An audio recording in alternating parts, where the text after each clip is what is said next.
Year 1850 को दिखाते हुए इस मूवी का स्टार्ट होता है। वहीं पर हमें एक राइटर दिखाया जाता है जो कि काफी फेमस था। वो राइटर इस जगह का नहीं था बल्कि वो यहाँ पर किसी से मिलने आया था। वो राइटर एक घर के डोर पर नॉक करता है, लेकिन उस घर में जो लेडी रहती थी वो उस राइटर को वापस जाने के लिए बोलती है, क्योंकि वो समझ रही थी कि शायद वो कोई कस्टमर होगा। लेकिन वो राइटर उस लेडी को अपने बारे में इंट्रोड्यूस करवाता है कि मैं एक राइटर हूँ, ना कि कोई कस्टमर। वो लेडी फौरन समझ जाती है और दरवाजा खोलकर उस राइटर को अंदर बुला लेती है। वो राइटर इस घर में इस लेडी के हस्बैंड से मिलने आया था और इस लेडी के हस्बैंड का नाम थॉमस था, जो कि एक बूढ़ा इंसान था। यहाँ पर वो राइटर उस बूढ़े आदमी यानी थॉमस से कोई स्टोरी सुनने आया था, लेकिन जैसे ही वो राइटर थॉमस से मिलता है, थॉमस उसकी इंसल्ट करने लगता है कि क्या तुम पागल हो, इतनी दूर से सिर्फ मुझसे मिलने आए हो। लेकिन वो राइटर थॉमस के गुस्से को इग्नोर करता है। वो थॉमस को कहता है कि मैं आपके पास एक कहानी सुनने आया हूँ। यहाँ पर वो राइटर थॉमस को पैसों की ऑफर भी करता है कि अगर आप मुझे वो कहानी सुना दें तो मैं आपको अपने सारे पैसे दे दूंगा। ये कहते ही वो राइटर थॉमस के सामने अपने सारे पैसे भी रख देता है, लेकिन थॉमस इस ऑफर से साफ इनकार कर देता है और वो उस राइटर को कहता है कि तुम जाओ और गवर्नमेंट हिस्ट्री चेक करो, वहाँ पर तुम्हें वो कहानी मिल जाएगी। लेकिन वो राइटर थॉमस को कहता है कि मैंने वो रियल स्टोरी आपके मुँह से सुननी है, ना कि किसी गवर्नमेंट हिस्ट्री को चेक करना है। ये बात सुनकर थॉमस को राइटर पर गुस्सा आता है और वो उसे वहाँ से जाने के लिए कहता है। साथ साथ थॉमस ये भी कहता है कि मैं कुछ भी नहीं जानता।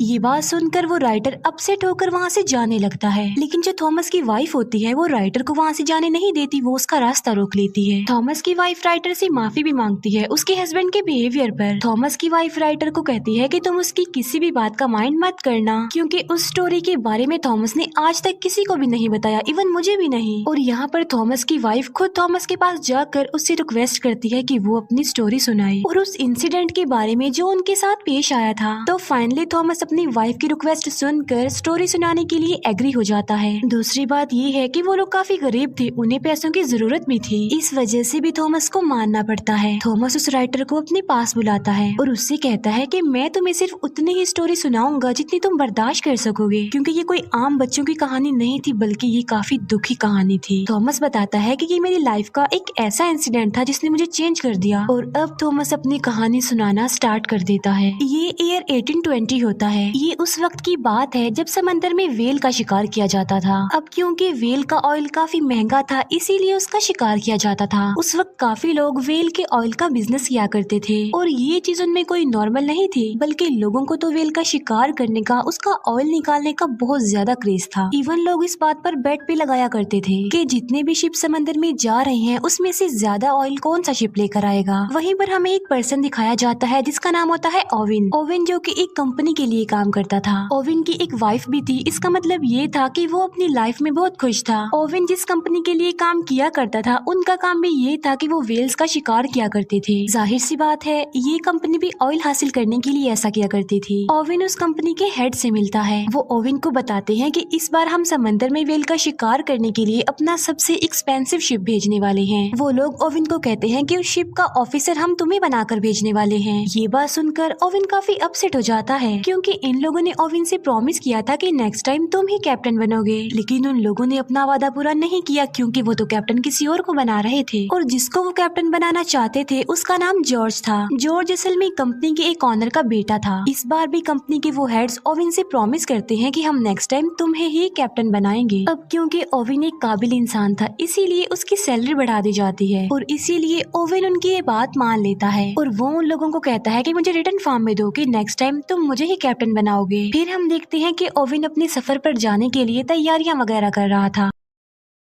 ओवेन की वाइफ उसके जाने पर ज्यादा खुश नहीं थी। वो ओवेन को कहती है कि तुम मुझसे प्रॉमिस करो कि तुम सही सलामत जल्द से जल्द वापस आओगे। ओवेन की वाइफ उसे एक लॉकेट भी पहना देती है ताकि ओवेन को उसका ये प्रॉमिस याद रहे। इसके बाद हमें वही लड़का जॉर्ज दिखाया जाता है जो कि कैप्टन था। वहीं पर जॉर्ज का फादर भी था। जॉर्ज का फादर उसे कहता है कि बेटा जाओ और कामयाब होकर ही वापस आना। फिर वो सब लोग जिन्होंने शिकार पर जाना था वो एक जगह पर आकर इकट्ठा हो जाते हैं। उन लोगों को भेजने के लिए वहाँ पर सिटी के काफी लोग भी आए होते हैं। वहीं पर पर हमें एक यंग लड़का दिखाया जाता है जिसका नाम होता है थॉमस। जी हाँ बिल्कुल, ये वही यंग थॉमस है जो हमें स्टोरी सुना रहा है, जो कि अब बूढ़ा हो गया है। थॉमस जो कि शिकार के लिए फर्स्ट टाइम जा रहा था समंदर में। उसी शिप पर ओवेन का बचपन का फ्रेंड भी था और उसके बाकी फ्रेंड्स भी थे और साथी थे। इसके बाद ओवेन और कैप्टन जॉर्ज एक दूसरे से मिलते हैं और बस यहीं से उन दोनों की नोकझोंक शुरू हो जाती है, क्योंकि जॉर्ज अपने कैप्टन होने का रोब ओवेन पर जमा रहा था। लेकिन ओवेन तो कुछ भी नहीं कर सकता था क्योंकि जॉर्ज कैप्टन था और उसे उसके अंडर ही काम करना था।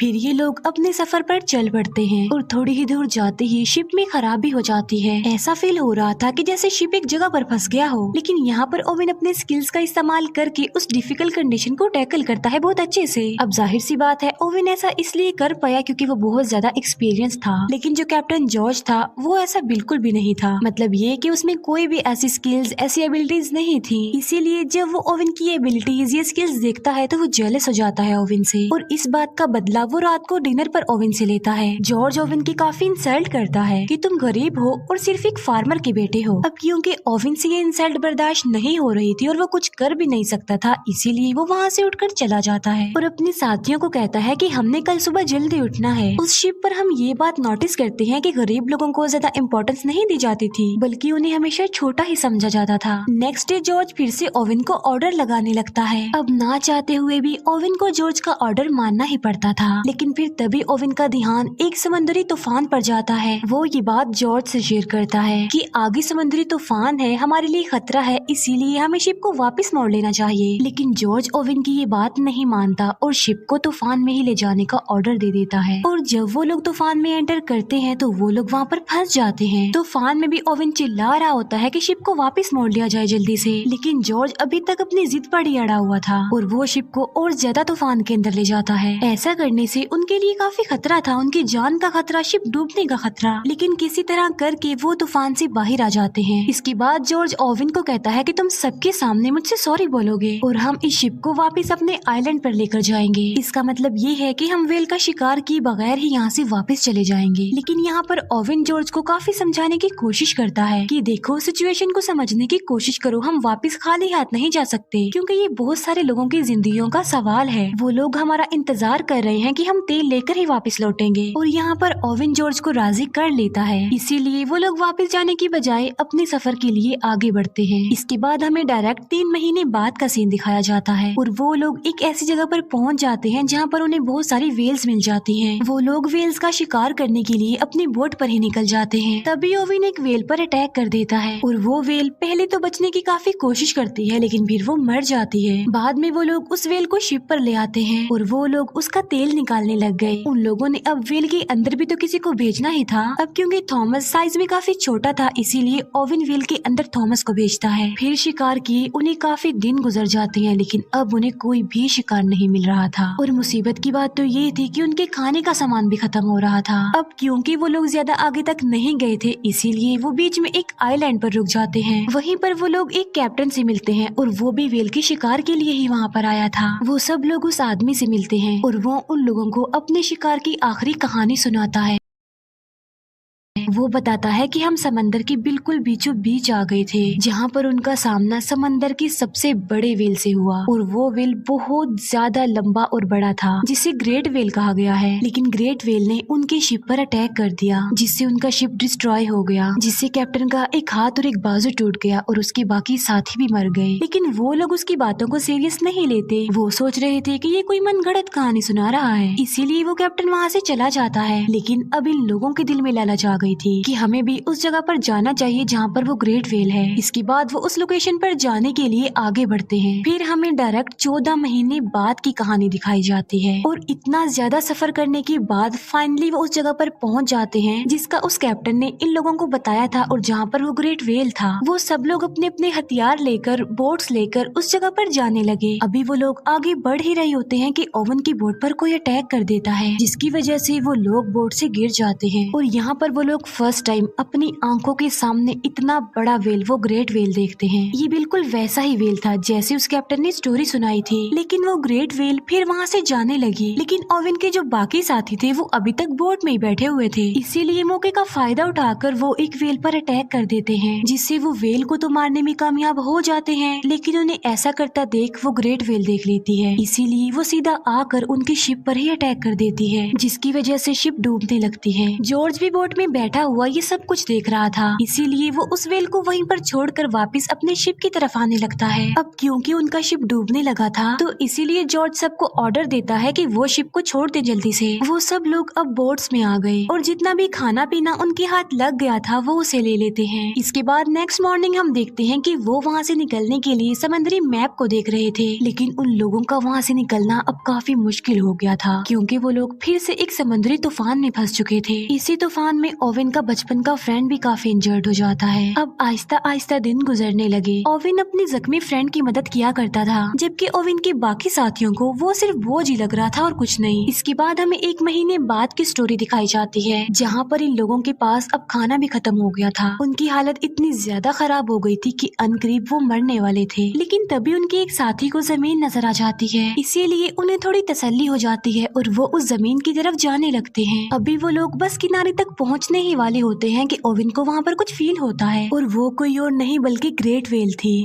जो कि उन सारी बोट से टकरा जाती है और उनकी बोट्स टूट जाती हैं। तब वो लोग समंदर की लहरों के साथ किनारे तक पहुंच जाते हैं, और अब उन लोगों की हालत किसी जानवर से कम तो नहीं थी। यानी आइलैंड पर आकर उन्हें जो कुछ भी मिलता जा रहा था वो उसे ही खा रहे थे जिंदा रहने के लिए। फिर जॉर्ज अपने साथियों को आग जलाने के लिए बोलता है, जिससे होगा ये कि अगर समंदर में कोई शिप होगा तो वो उन लोगों को देख लेगा और उन्हें वहाँ से ले जाएगा। जहाँ पर वो लोग रह रहे थे वो एक बंजर आइलैंड था, वहाँ पर कोई आबादी नहीं थी। फिर एक दिन खाने की तलाश में उन्हें उस आइलैंड पर एक केव मिल जाती है, जिसके अंदर बहुत सारे लोगों के स्केलेटन्स पड़े हुए थे। इसका मतलब ये है कि वहाँ पर पहले भी लोग आकर फंस चुके थे, लेकिन उनकी हेल्प के लिए कोई नहीं आया। इसीलिए वो लोग सोच रहे थे कि वो भी एक दिन उन्हीं लोगों की तरह मर जाएंगे। फिर वो लोग वहाँ से निकलने का फैसला करते हैं और अपने टूटी हुई बोट्स को रिपेयर करने लगते हैं। उनमें से कुछ लोग आइलैंड पर रहने का ही डिसाइड करते हैं, और उन लोगों में ओवेन का बचपन का फ्रेंड भी शामिल था। लेकिन जाते जाते ओवेन अपने फ्रेंड से प्रॉमिस करके जाता है कि मैं तुम्हारे लिए हेल्प जरूर लेकर आऊंगा।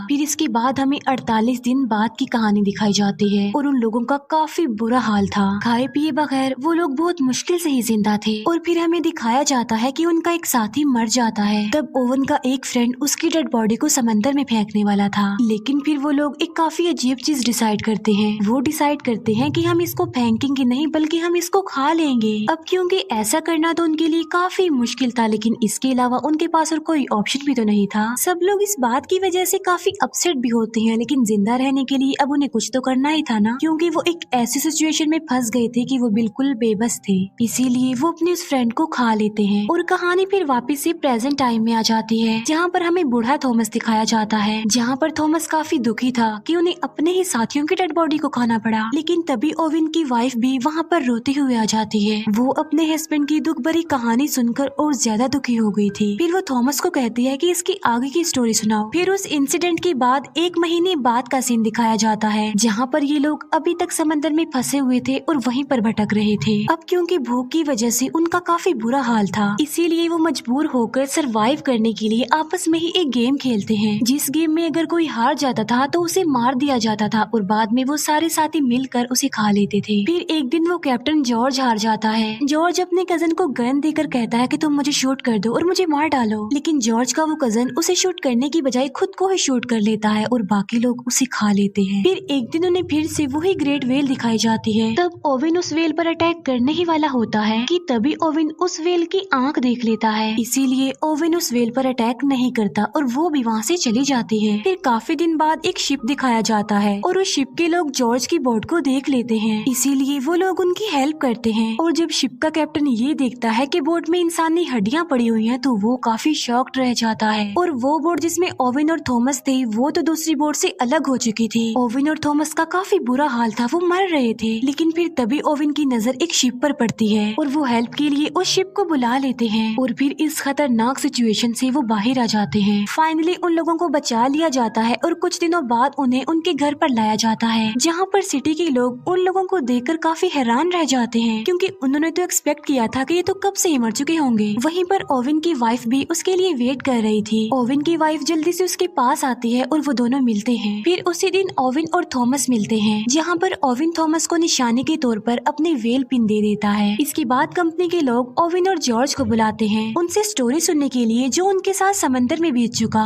अब क्योंकि उनकी बात पर बिलीव तो किया जाने वाला नहीं था, इसीलिए ओविन वहाँ से जाने लगता है। ओविन जाते जाते जॉर्ज को कहता है कि तुम अपने कैप्टन होने का फर्ज अदा कर दो, इन्हें सब कुछ सच सच बता दो। जहाँ पर जॉर्ज पहले तो झूठ बोलता है, लेकिन फिर वो सारी बात सच बता देता है। लेकिन कंपनी के जो लोग होते हैं वो कोई मनगढ़ंत कोई झूठी कहानी ही बता देते हैं। इसके बाद हमें फिर से ओविन दिखाया जाता है। अब क्योंकि ओविन को अ काइंड ऑफ नई जिंदगी मिली थी, इसीलिए वो अपनी न्यू लाइफ का बड़े अच्छे से स्टार्ट लेता है और वादे के मुताबिक उसने उस आइलैंड पर अपने फ्रेंड के पास कोई बोट भी भेज दी। लेकिन अब काफी देर हो चुकी थी, क्योंकि ओविन का फ्रेंड मर चुका था। और यहाँ पर थॉमस की कहानी कंप्लीट हो जाती है। कहानी सुना देने के बाद थॉमस उस राइटर से पूछता है कि क्या तुम इस कहानी को दुनिया के सामने लाओगे, जिस पर राइटर कहता है कि जी हाँ, लेकिन मैं इस स्टोरी को एक ऐसा मोड़ दूंगा जो कि रियल इंसिडेंट पर बेस्ड होगी। इसके बाद हमें काफी महीनों बाद का सीन दिखाया जाता है, जहाँ पर हम देखते हैं कि उस राइटर ने बुक लिख दी और वो काफी फेमस भी हो गया। और इसी के साथ ही ये मूवी यहीं पर एंड हो जाती है। Thank you for watching.